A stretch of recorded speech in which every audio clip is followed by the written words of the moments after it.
আমার নবীর বাবা আব্দুল্লাহ রাস্তায় একা পাইয়া ডাক দিয়া বলে, ও আব্দুল্লাহ, আমি তোমার কাছে বিয়ে বসতে চাই, তুমি কি বলো? আব্দুল্লাহ কেমন মানুষ ছিলেন, এই যুগের সন্তানরা হইলো কইতো যাও আগামী শনিবার, বউ নিয়া দাদারে কইতো, দাদা তোমার নাতি বউ নিয়ে আইতেছি। ঠিক না ভাই? ঠিক জোরে গেলেন, নাতি বউ নিয়া বাড়িতে হাজির। হ্যাঁ, আব্দুল্লাহ কেমন মানুষ, আমার নবীর বাবা কেমন মানুষ। ডাক দেয়া বলেন, রে নাওফলের কন্যা মারিয়াম, ও নাওফলের কন্যা মারিয়াম, না না না, আমার বাবা আব্দুল মুত্তালিব কাবার সভাপতি, কাবার মুতাওয়াল্লি, আমি আমার বাবা বেঁচে থাকতে আমার বাবার সিদ্ধান্তের বাইরে কোনো কাজ করতে পারবো না।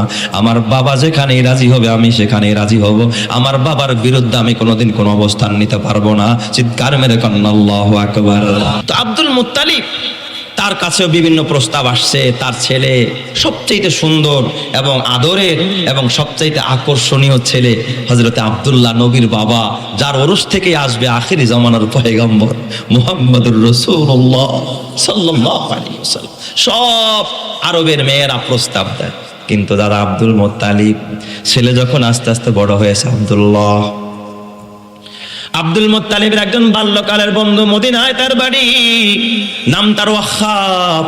এই ওয়াহাবের সাথে আব্দুল মুত্তালিবের দারুণ একটা সম্পর্ক। ওয়াহাবের ঘরে আবার কয়েকটা মেয়ে আছে, একটা মেয়ের নাম আমিনা বিনতে ওয়াহাব। যেরকম সুবহানাল্লাহ। আব্দুল মুত্তালিব ডাক দিয়া কয়, বাবা ও আব্দুল্লাহ, এত প্রস্তাব আসে, তোমার আর সিঙ্গেল রাখা যায় না, কারণ তোমার এই প্রস্তাব নিয়ে কথা বলতে বলতে আমার দিন শেষ হয়ে যায়। এত প্রস্তাব, সারাদিন খালি তোমাকে নিয়ে আমার সময় দিতে হয়। তাহলে একটা কাজ করো, আমি তোমার বিয়েটা পড়ায়া দেই। আব্দুল মুত্তালিব তার ছেলে কলিজার টুকরা আব্দুল্লাহকে নিয়ে সেই সুদূর মদিনা, তার যে বাল্যকালের বন্ধু ছিল আব্দুল মুত্তালিবের নাম কি? ওয়াহাব। এই ওয়াহাবের ঘরেই একটা মেয়ে আছে, তার নাম কি? আমিনা। সুবহানাল্লাহ। যেরকম সবাই বাড়ি তার মদিনায়। বাড়ি কোথায়? মদিনায়। আব্দুল মুত্তালিব আমার নবীর বাবা আব্দুল্লাহকে সাথে নিয়ে মদিনায় চলে গেলেন। মদিনায় গিয়া যখন আব্দুল ওয়াহাবের ঘরে গেলেন, ওয়াহাবরে ডাক দিয়া কয়, দোস্ত রে, আমার কলিজার টুকরা সন্তান, এই আব্দুল্লাহর জন্য এত প্রস্তাব আসে, এত প্রস্তাব আসে, কিন্তু কোনো প্রস্তাবে আমার আব্দুল্লাহও রাজি হয় না, আমিও রাজি হই না। আমি চাই তোমার একটা কন্যা আমার আব্দুল্লাহর কাছে দিয়ে দাও। ওয়াহাব ডাক দিয়া বলে, আব্দুল মুত্তালিব, ও দোস্ত, গত রাত্রেও আমি স্বপ্ন দেখেছি আমার ঘরের মধ্যে যেন আকাশের তারকা এসে শৌকি দিতেছে। সুবহানাল্লাহ। ডাক দিয়া বলে, ও আব্দুল মুত্তালিব, যাও যাও, আমার ঘরের এক ফুটন্ত সন্তান, নাম তার আমিনা। এই আমিনা আমার ঘরের সবচেয়ে অপরূপ সুন্দরী কন্যা। আমার আমিনাকে তোমার ঘরের ফুটন্ত সন্তান আব্দুল্লাহর কাছে বিয়ে দিয়ে দিলাম। চিৎকার মেরে কন্যা আল্লাহু আকবার। আব্দুল্লাহ যখন এই আমিনাকে বিয়ে করলেন, বিয়ে করার পরে যেদিন বাসর করলেন, আমার নবী মুহাম্মদুর রাসূলুল্লাহ আব্দুল্লাহর পৃষ্ঠপিঞ্জর থেকে মা আমিনার রেহেনের মধ্যে চলে আসলেন। জোরে কোন আল্লাহু আকবার। 20 দিন আব্দুল মুত্তালিব তার সন্তান নিয়ে ওয়াহাবের বাড়িতে, আমিনা বিনতে ওয়াহাবের কাছে, সেখানে বেড়াইলেন 20 দিন। এই দিক দিয়া মক্কার ভিতরে ওই যে মরিয়ম, নাওফলের কন্যা মরিয়ম, যে তাওরাত কিতাব পড়ে পাগল পাড়া হইয়া রাস্তায় রাস্তায় অলিতে গলিতে খালি ঘুরে বেড়ায়, আব্দুল্লাহ কোথায় গেল? যে আব্দুল্লাহর জন্য এত পাগল পাড়া। কেন পাগল পাড়া হয়েছে সামনে বুঝবেন। হঠাৎ যখন 20-25 দিন পরে আব্দুল্লাহ তার বাবার সাথে, আব্দুল মুত্তালিবের সাথে যখন আবার মক্কায় আসছে, হঠাৎ কইরা ওই মারিয়াম দূর থেকে দেখতেছে ওই যে আব্দুল্লাহ আসতেছে। কাছে গিয়া হঠাৎ আব্দুল্লাহর দিকে একটা নজর দিয়া অমনি মাথাটা নত কইরা চোখের পানি ফালায়া এবার মারিয়াম পিছনের দিকে হাইটা যায়। আব্দুল্লাহ দেখাই বড় অবাক হয়ে গেল। দাদা আব্দুল মুত্তালিব বাসায় চলে যায়। আব্দুল্লাহ এবার ডাক দেখা, মারিয়াম দাঁড়াও, ও মারিয়াম দাঁড়াও। কখনো তোমাকে এমন হালাত দেখি নাই। সব সময় দেখতাম তুমি যখন আমার দিকে তাকাইতা, পলক দৃষ্টিতে তাকাইতা, বড় আকর্ষিত হইতা। কিন্তু আজকে একটা নজর দেওয়ার পর তুমি কেন আমার দিক থেকে চেহারা ঘুরায়া অন্যত্র চলে গেলা? কেমন যেন তুমি আমাকে দেখে এখন তোমার আবার ভালো লাগে না, পছন্দ হয় না। এমনটা কেন গো? তুমি কি আমাকে বলতে পারো কিনা? তখন মারিয়াম ডাক দিয়া বলে, আব্দুল্লাহ, ওই জাতের কসম করে বলে, ও আব্দুল্লাহ, আমি কিন্তু তোমার পাগল না, তোমার প্রেমে আমি এতদিন পিছে পিছে ঘুরি নাই। আমার বাবা নাওফাল, সে তাওরাতের বড় আলেম, তাওরাতের হাফেজ। ওই তাওরাত কিতাব আমি পড়েছি। তাওরাত কিতাবের মধ্যে আখেরি জামানার পয়গম্বর মুহাম্মদুর রাসূলুল্লাহ বাবার চেহারা কেমন হবে, মুহাম্মদের বডি ফিটনেস কেমন হবে, তার অবয়ব কেমন হবে, সব আমি তাওরাতে পড়েছি। আর ওই নূর আমি তোমার চেহারার মধ্যে দেখেছি। আমি এতদিন চেয়েছিলাম তোমার কাছে বিয়ে বসবো, আর আমি হব ওই আখেরি জামানার পয়গম্বর মুহাম্মদুর রাসূলুল্লাহর মা। আমি আমার গর্বের ভিতরে নবী মুহাম্মদুর রাসূলুল্লাহকে জায়গা দিতে চেয়েছিলাম। কিন্তু আব্দুল্লাহ, এতদিন আমি তোমার চেহারায় ওই নূরে মুহাম্মদি দেখেছি, মুহাম্মদুর রাসূলুল্লাহ ওই নূর চমকাইতে দেখেছি। কিন্তু আজকে তাকায় দেখলাম তোমার চেহারার মধ্যে ওই নূর নাই। নিশ্চয় তুমি মনে হয় কাউকে বিবাহ করেছো। আব্দুল্লাহ, সত্য করে বলো, তুমি কি বিবাহ করেছো নাকি? তুমি যদি বিয়ে করে থাকো তাহলে আমি ওয়াদা দিলাম আমি আর জীবনে মরিয়ম কোনোদিন বিয়ে বসবো না। চিৎকার মেরে কন্যা আল্লাহু আকবার। মরিয়ম কেমনে বুঝলা? ডাক দিয়া বলে, আব্দুল্লাহ, এতদিন তোমার চেহারায় ওই নূরটা ছিল, কিন্তু আজকে দেখি তোমার চেহারায় ওই নূর নাই। নিশ্চয়ই এই নূরটা মনে হয় কোনো নারীর রেহেমের মধ্যে চলে গেছে। তখন হযরতে আব্দুল্লাহ ডাক দিয়া কয়, হ্যাঁ মারিয়াম, আমি ওহাবের কন্যা, ওই যে মদিনার ওহাবের কন্যা আমেনা, আমেনাকে আমি বিবাহ করেছি। তখন হযরতে মারিয়াম ডাক দিয়া কয়, ও আব্দুল্লাহ, কসম আল্লাহর, আমি তাওরাত কিতাবে পড়েছি ওই আব্দুল্লাহ যাকে বিয়ে করবে নবী মুহাম্মদের মায়ের নাম হবে আমিনা। তাহলে হুবহুব মিলে গেলে তো কোনো সন্দেহ নাই, ওই আমিনার ঘর থেকেই জন্ম নিবে আখেরি জামানার পয়গম্বর। চিৎকার মেরে কন্যা আল্লাহু আকবার। আরো জোরে বলেন আল্লাহু আকবার। এ আমার বাবা, আমার নবীর কত বরকত, তার বাবার ভিতরে কত বরকত।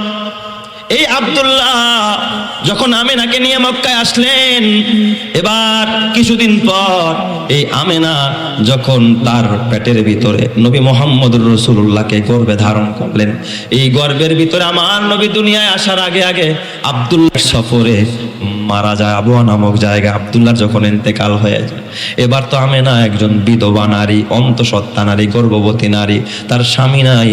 আর আরবের একটা রেওয়াজ হলো, নিয়ম নীতি হলো, বিধবা নারীরা যখন রাস্তায় বের হয় তখন সুগন্ধি ব্যবহার করতে পারে না। সুগন্ধি ব্যবহার করা নিষেধ। বিধবা নারী, তোমার স্বামী নাই, তুমি কারে সুগন্ধি দেখাইবা, এটা নিষেধ। এটা ওই সময় মানুষ খুব খারাপ নজরে দেখতো। এটা ইসলামেরও নিয়ম। কোন মা যখন কোন সুগন্ধি ব্যবহার করবে, সৌন্দর্য ফুটিয়ে তুলবে একজনকে দেখানোর জন্য, তিনি কে? তার স্বামী। স্বামী ছাড়া অন্য কারো সামনে কোনো নারীর সৌন্দর্য ফুটানো কি নাই? জায়েজ নাই, সম্পূর্ণ হারাম। এই জন্য আমাদের মা বোনদেরকে বলবো, যখন বাহিরে যাবেন তখন কোনো পারফিউম, কোনো সেন্ট, কোনো আতর ব্যবহার করবেন না। ঘরে করবেন, আপনার স্বামীকে সুগন্ধি দিবেন, সোয়াব পাবেন। বাহিরে দিয়া ভ্যানওয়ালাকে, রিস্কাওয়ালাকে, অটোওয়ালাকে শোনাবেন, আপনি গুনাহগার হবেন, দায়ুস হয়ে যাবেন। কথা ঠিক না ব্যাঠিক? এই জন্য মাকে ডাক দেয়া বলবো, মা, ও আমার পর্দানের মায়েরা, মাগো, তোমার রূপের সৌন্দর্য দেখবে তোমার একমাত্র স্বামী। দোকানদারকে সৌন্দর্য দেখাইবা না, গাড়িওয়ালাকে না, রাস্তাঘাটের যুবককে না। মা, তোমার সৌন্দর্য দেখবে ঘরের স্বামী। কোনো মা যদি তার রূপের সৌন্দর্য ঘরের স্বামীকে দেখাইতে পারে, আর বেগানা পুরুষ থেকে নিজেকে পর্দাবৃত করতে পারে, ওই নারীকে আমার আল্লাহ মা খাদিজার সাথে জান্নাতি করে দিবে। সুবহানাল্লাহ। আমার সোনার মা বোনেরা, শোনো দিয়া মন, নারী হয়ে জন্ম তোমার পর্দা প্রয়োজন। পর্দা হলো দিনের বিধান, মেনে চলো তাই।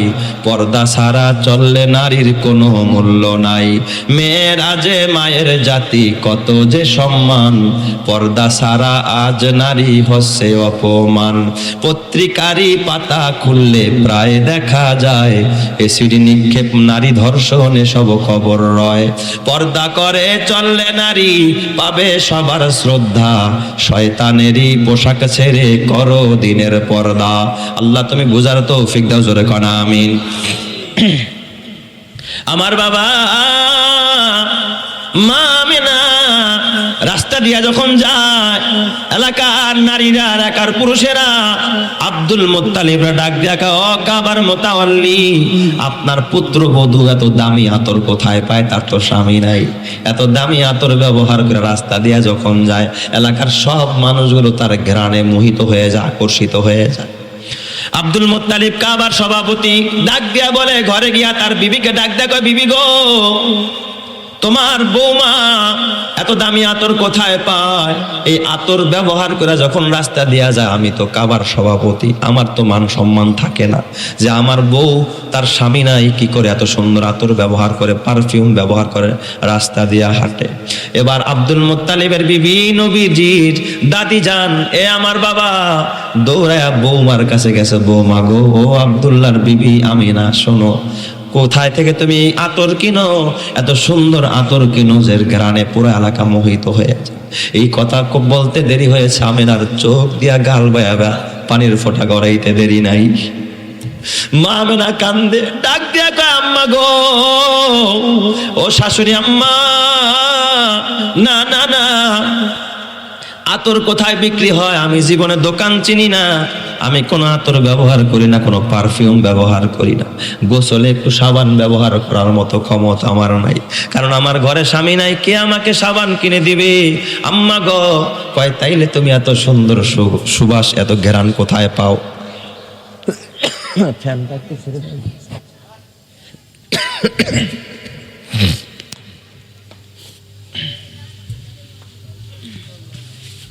চাটা হবে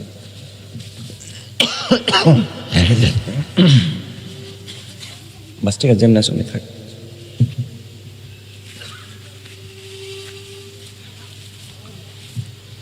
লা ইলাহা ইল্লাল্লাহ,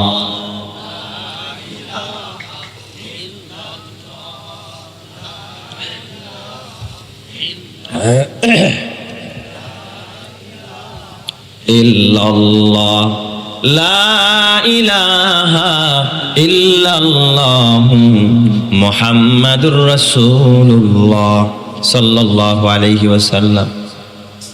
আমিনার চোখ দিয়া পানি বের হয়ে যায়, ডাক দিয়া বলে, আম্মা জান, কোন আতর নাই? কয় তাহলে ঘ্রাণ কিসের? কয় আম্মা গো, এই যে পেটের মধ্যে সন্তান যখন এসেছে আম্মা জান, আমি যখন থুতু ফালাই, আমি যেই জায়গায় থুতু ফালাই ওই জায়গা থেকে মেশক আম্বারের ঘ্রাণ বের হয়। সুবহানাল্লাহ, আমার পেট থেকে যা বের হয় আম্মা জান, আমি এখন প্রস্রাব করলেও মেশক আম্বারের ঘ্রাণ আসে, আমি এখন পায়খানা করলেও গন্ধ আসে না, মেশক আম্বারের ঘ্রাণ আসে। মাগো, এটা ওই আতরের কারণে নয়, এটা আমার কোনো কৃতিত্ব নয়, আমার পেটে যে সন্তান আসছে এই সন্তানের বরকতে সুঘ্রাণ আল্লাহ ছড়ায়া দিছে। চিৎকার মেরে করেন আল্লাহু আকবার, আরো জোরে বলেন আল্লাহু আকবার।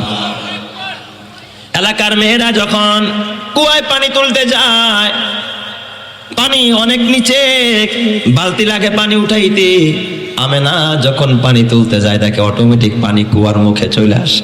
সুবহানাল্লাহ। মেয়েরা ডাক দেয়, আমেনা আসো, তোমাকে নিয়ে যাব পানি তুলতে। আমেনা যখন পানি তুলতে যায় তখন সবাই কুয়ার পাশে যায়, কারণ আমেনা কুয়ার পাশে দাঁড়াইলে আমার নবীর বরকতে কুয়ার পানি কুয়ার মুখের মধ্যে চলে আসে। চিৎকার মেরে করেন আল্লাহু আকবার, আরো জোরে বলেন আল্লাহু আকবার। আমার পাগল মন ওই মদিনার প্রেমে পড়েছে, বলো পাগল মন ওই মদিনার প্রেমে পড়েছে। ওই মদিনা এই মনকে, ওই মদিনা ওই মদিনা এই মনকে বন্দি করেছে, বলো পাগল মন ওই মদিনার প্রেমে পড়েছে, বলো পাগল মন ওই মদিনার প্রেমে পড়েছে। জানি না ওই মদিনায় কি আছে মধু, মদিনা মদিনায় আমায় করেছে জাদু। জানি না ওই মদিনায় কি আছে মধু, মদিনা মদিনায় আমায় করেছে জাদু। বিশ্বজাহান নবীর প্রেমে, বিশ্বজাহান নবীর প্রেমে পাগল হয়েছে, বলো পাগল মন ওই মদিনার প্রেমে পড়েছে, বলো পাগল মন ওই মদিনার প্রেমে পড়েছে। ওই মদিনা এই মনকে, ওই মদিনা, ওই মদিনা এই মনকে বন্দি করেছে, বলো পাগল মন ওই মদিনার প্রেমে পড়েছে, বলো পাগল মন প্রেমে পড়েছে। নবী আমার জানের জান, আমার প্রাণের প্রাণ, নবীজিকে দেখার তরে মন করে আনচান। নবী আমার জানের জান, আমার প্রাণের প্রাণ, নবীজিকে দেখার তরে মন করে আনচান। বিশ্বজাহান নবীর প্রেমে, বিশ্বজাহান নবীর প্রেমে পাগল হয়েছে, বলো পাগল মন ওই মদিনার প্রেমে পড়েছে, বলো পাগল মন ওই মদিনার প্রেমে পড়েছে। ওই মদিনা এই মনকে বন্দি করেছে, বলো পাগল মন ওই মদিনার প্রেমে পড়েছে, বলো পাগল মন ওই মদিনার প্রেমে পড়েছে। আল্লাহ ওই মদিনার প্রেম, নবীর প্রেম আমাদেরকে দান করো, জোরে কনা আমিন, আরো জোরে কনা আমিন। এ আমার বাবা, ওই নবীর প্রেম যার দিলে থাকবে সে হবে সবচেয়ে বড় আশিকে রাসূল। এই জন্য যদি তোমার দিলে নবীর প্রেম থাকে, তোমার দিলে যদি নবীর মায়া থাকে, তোমার অন্তরে যদি নবীর ভালোবাসা থাকে, কসম আল্লাহর, কিয়ামতের ময়দানে আমার নবী ডাকবে, উম্মত কাছে আয়। আল্লাহর নবী সুপারিশ করবে, হাউজে কাউসারের পানি পান করাবে, আমার নবীর সাথেই তাকে জান্নাতে নিয়ে যাবে। চিৎকার মেরে করেন আল্লাহু আকবার। আল্লাহ তাআলার কোরআন বলে, আল্লাহু ইয়াসিমুকা মিনান নাস, নবী গো মানুষের অনিষ্টতা থেকে, মানুষের অবাল থেকে কিন্তু আপনাকে আমি আল্লাহ হেফাজত করব। আমার নবীকে জন্মের পর থেকে মরণ পর্যন্ত আমার নবীকে কুদরতি হাতে ধরে ধরে হেফাজত করেছেন যিনি, চিল্লায়া বলেন তিনি কে? আজও পর্যন্ত যদি আমার নবীর শানে কেউ গোস্তাকি করে, আমার নবীকে গালি দেয়, একজন মুসলমান দাড়ি না রাখতে পারে, টুপি মাথায় না দিতে পারে, নবীর দুশমনকে কখনো ছাড় দিতে পারে না। কথা ঠিক না বা ঠিক জানেন? উম্মত নবীকে বড় ভালোবাসে, নবীর জন্য আজও জীবন দিতে রাজি। আমার নবী এমন একজন মানুষ যার প্রশংসা শুধু মুসলমান করে না, বিধর্মীরাও করে। একজন ইহুদি, একজন ইংরেজ একটা বই লেখছে 100 মনীষীর জীবনী। ওই জীবনী লিখতে গিয়ে আমার নবীর নাম 1 নম্বরে আনছেন, সবার আগে আমার নবীর জীবনী আনছেন। চিৎকার মেরে করেন আল্লাহু আকবার। এটাই প্রমাণ করে আমার নবী সবার নজরে সেরা, জোরে করেন আল্লাহু আকবার। আসলে আমার নবী সেরা, ঠিক না ব্যাটিক যারা পান, কারণ আমার নবীর প্রশংসা করেছেন কে? আল্লাহ তাআলা বলে, ইন্নাকা লাআলা খুলুকিন আযীম, নবী গো আপনি তো মহান চরিত্রের অধিকারী। আমার নবীকে মহান চরিত্র খুলুকে আযীম দান করেছেন কে? আল্লাহ। একবার ভারতের জমিনে এক কুখ্যাত লেখক, সে আমার নবীর বদনাম করতে গিয়া একটা বই লেখছে। যে লেখক সে, তার নাম হলো ভোলানাথ, একজন হিন্দু লেখক। এই ভোলানাথ একটা বই লেখছে, বইয়ের নাম দিছে রঙ্গিলা রসুল। নাউজুবিল্লাহ বলেন সবাই। তার মানে এই বইয়ের মধ্যে আমার নবীর প্রশংসা করছে না বদনাম? যত বদনাম আছে বানায়া ছানায়া নিজের পক্ষ থেকে এই ভোলানাথ একটা বই বের করেছে, রঙ্গিলা রসুল নাম দিছে। জোরে কর নাউজুবিল্লাহ। এই বই যখন সে বিভিন্ন জায়গায় ফেরি করে বেড়াচ্ছিল, বিক্রি করতেছিল, একজন কলেজ পড়ুয়া ছাত্র, তার চেহারায় দাড়ি নাই, হয়তো নামাজ 5 ওয়াক্ত ঠিক মতো পড়ে না, কিন্তু নবীর প্রেম অন্তরে আছে। সুবহানাল্লাহ, জোরে কোন সবাই। এমন মানুষ এই জগতেও আছে না নাই? অভাব নাই। ওর হাতে একটা বই পড়েছে, ও যখন দেখলো, আইরে আমার নবীর বিরুদ্ধে এমন কুরুচিপূর্ণ কথা ভোলানাথ লিখেছে। ছেলেটার নাম আলিমউদ্দিন, কিতাবের মধ্যে ইতিহাসে আসছে। আলিমউদ্দিন সে খুব ক্ষুব্ধ হলো, খুব তার দিলের মধ্যে ব্যথা লাগলো। আহারে, নবীকে দেখি নাই, যেই নবী নিজের জন্য কাঁদে নাই, নিজের পরিবারের জন্য কাঁদে নাই, নিজের জন্য চিন্তা করে নাই, পরিবার নিয়ে ফিকির করে নাই, শুধু ফিকির করেছে কাদেরকে নিয়ে? উম্মত নিয়ে, আপনাকে আমাকে নিয়ে। আমার নবী আজও পর্যন্ত রওজায় কাঁদে উম্মতি উম্মতি বলে। ওই নবীরা যারা গালি দেয় সহ্য হয় না। আলিমউদ্দিন চিন্তা করল আল্লাহ, আবু বকর দেখি নাই, ওমর দেখি নাই, ওসমান দেখি নাই, হযরত আলী দেখি নাই, তালহা দেখি নাই, জুবায়ের দেখি নাই, খাব্বাব আর খুবায়েব দেখি নাই। আল্লাহ গো, নবীর দুশমনের আমি উচিত জবাব দিব, উচিত শিক্ষা দিব। ছুরি একটা লুকায়া নিয়া ভোলানাথের কাছে চলে গেছে, যে ডাক দেয়া কয়, এই তোমার নাম কি? কয় আমার নাম ভোলানাথ। কয় তুমি যে একটা বই লিখছো, বইয়ের নাম কি? কয় রঙ্গিলা রসুল। তখন ডাক দেয়া বলে, এই তুমি কেন শেষ জমানার নবীর বিরুদ্ধে এত কুরুচিপূর্ণ কথা লিখলা? তখন এই ভোলানাথের আর আলিমুদ্দিনের সামনে আবারও নবীকে বকাবকি দেওয়া আরম্ভ করেছে। হাদিসের মধ্যে আসছে, মানসাব্বা আলিমান মানসাব্বা নাবিয়ান ফাকতুলু, তাকে তোমরা হত্যা করে দাও। এই কথা শোনার সাথে সাথে, ভোলানাথের এই কথা শোনার সাথে সাথে আলিমুদ্দিন ছুরিটা বের করে ওই ভোলানাথের গর্দানটাকে দ্বিখণ্ডিত করে দেয়। জোরে কোন সুবহানাল্লাহ। সাথে সাথে দেশের আইন, পুলিশ এই আলিমুদ্দিনকে গ্রেফতার করে আদালতে হাজির করে দেয়। আদালতে হাজির করার পর তার বিচার হবে রাষ্ট্রীয় আইনে। নিজের হাতে আইন তুলেছে, এই জন্য আলিমুদ্দিনের ফাঁসি হয়ে যাবে, কারণ সে মানুষ খুন করেছে। তখন ওই ভারতের মুসলমানেরা ঐক্যবদ্ধ হয়ে, আইনজীবীরা, ব্যারিস্টারেরা আলিমুদ্দিনের পক্ষ নিয়েছে। তৎকালীন যুগে আমাদের বাংলাদেশের একজন বিশিষ্ট আইনজীবী, আমার বাবা একে ফজলুল হক রহমাতুল্লাহ আলাইহি, তিনিও একজন বড় আইনজীবী ছিলেন, বড় ব্যারিস্টার ছিলেন। তিনিও আলিমুদ্দিনের পক্ষে ওকালতি করার জন্য ভারতের জমিনে গেছে। সুবহানাল্লাহ। সব মুসলমান আলিমুদ্দিনের পক্ষে, আর সকল হিন্দুরা, সকল বিধর্মীরা তারা ওই ভোলানাথের পক্ষ অবলম্বন করেছে।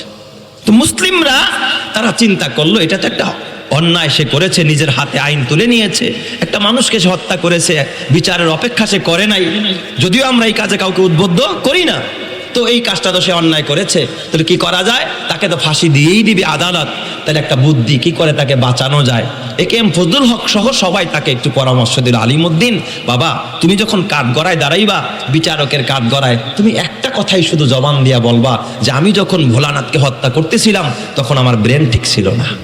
শুধু আদালতে দাঁড়ায় তুমি একটা কথা বলবা, বাকি কাজ হলো আমাদের, তুমি শুধু এতটুকু কথা বলবা। তার মানে সত্য কথা শিখাইছে না মিথ্যা?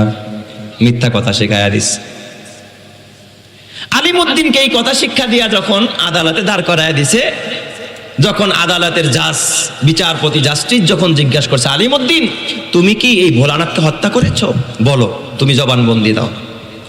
আলিমুদ্দিন তখন ওই আদালতে দাঁড়ায়া ডাক দিয়া বলে, বিচারপতি, মাননীয় জাস্টিস, আমি স্বেচ্ছায় সজ্ঞানে, আমার জ্ঞান ঠিক ছিল, আমার সব ঠিক ছিল, আমি স্বেচ্ছায় সজ্ঞানে ইচ্ছা কইরাই আমি ভোলানাথকে হত্যা করেছি।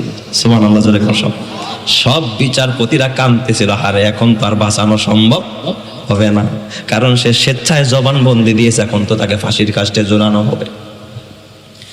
আদালত থেকে নামায়া আলিমুদ্দিনকে এবার ওই কাস্টের ভিতরে নিয়ে যায়, ফাঁসির কাস্টে ঝুলানো হবে। পিছন থেকে তাকে জিজ্ঞাসা করা হলো, আলিমুদ্দিন তুমি কেন জবানবন্দিতে কথাটা ঘুরায়া বললা না? তুমি কেন বললা না আমার ব্রেন ঠিক ছিল না? এই কথাটা বললেই তো তুমি জামিন পেয়ে যাইতা, তোমাকে নিয়ে আমরা একটু জেরা করতে পারতাম, উচ্চ আদালতে তোমাকে নিয়ে আমরা আপিল করতে পারতাম, এই কাজটা তুমি কেন করলা না? আলিমুদ্দিন ডাক দিয়া বলে, ও হ্যাঁ একে এম ফজলুল হক, ও ব্যারিস্টারেরা, ও দুনিয়ার আইনজীবীরা, তোমরা আমার কি প্রলোভন দেখাও, তোমরা আমাকে কোন জীবনের পথে ডাকো? তোমরা তো জানো না, গতকালকে আমি এই কাঠ করার ভিতরে, যখন গারদ ঘরের ভিতরে রাতের বেলায় তাহাজ্জুদের নামাজ পড়া যখন আমি ঘুমাইতেছিলাম, ঘুমের ঘরে স্বপ্ন দেখি মদিনার নবী আর মদিনায় নাই। এই কাঠ করার ভিতরে আইসা আমি আলিমুদ্দিনের মাথায় আমার ডাক ডাক, আলিমুদ্দিন জীবন দিবি, মিথ্যা কথা বলবি না। আলিমুদ্দিন রে, তোর মরতে দেরি হবে, ফাঁসির কাস্টে ঝুলতে দেরি হবে, আমি মুহাম্মদের সাথে জান্নাতে যাইতে একটা সেকেন্ড দেরি হবে না। চিৎকার মেরে কন্যা আল্লাহু আকবার, আর জোরে বলেন আল্লাহু আকবার। ঈমানের পথে অভিচল থেকে আমার মরণ যেন হবে তোমারই কাছে মিনতি আমার, তোমারই কাছে মিনতি আমার, মহামহিম দয়াময়। নয়, ইমানের পথে অবিচল থেকে আমার মরণ যেন হয়। প্রতিদিন মিথ্যে মুখোমুখি হয়, বেদিন ফাসেকেরা করে হইচই, আজাজিল এসে গোমরাহি সুর গানে করে তুলে মোহময়। ইমানের পথে অবিচল থেকে আমার মরণ যেন হয়। তোমারই কাছে মিনতি আমার, মহামহিম দয়াময়,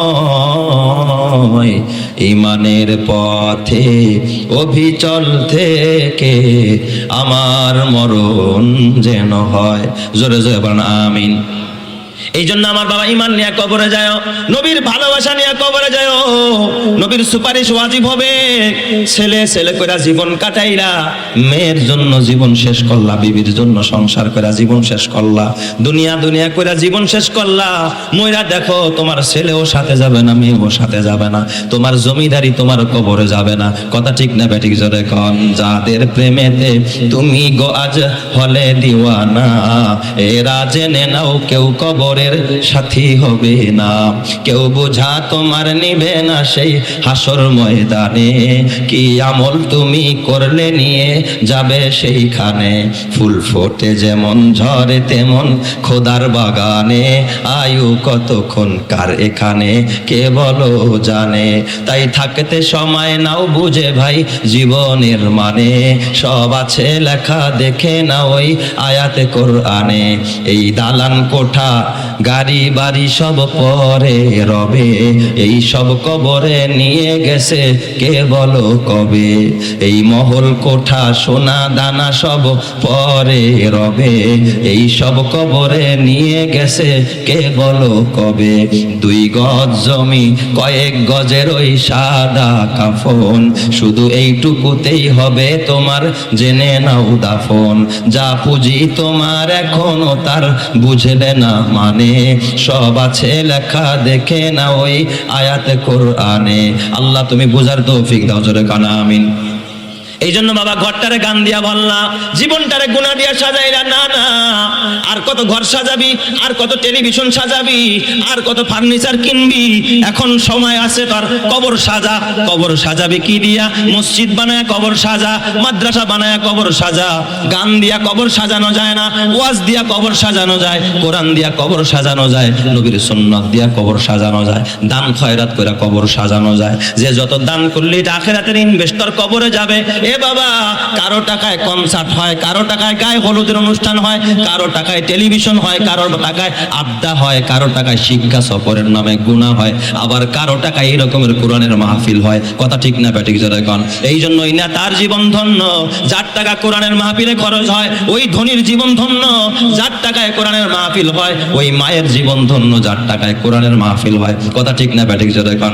এই জন্য বিদায় কালে আমি আজকে দেখতে চাই এই কোরআনের মাহফিল যেখানে লক্ষ লক্ষ টাকা খরচ হয়, যদি এই মাহফিলের জন্য কোন এক আল্লাহর বান্দা পারে নাই কোরআনের জন্য যে হুজুর ইনশাআল্লাহ আমি 5,000 টাকা এখন নগদ দিব, অথবা কালকে পরশু 2-1 দিনের মধ্যে দিয়ে দিব, আমি একজন কোরআনের আশেক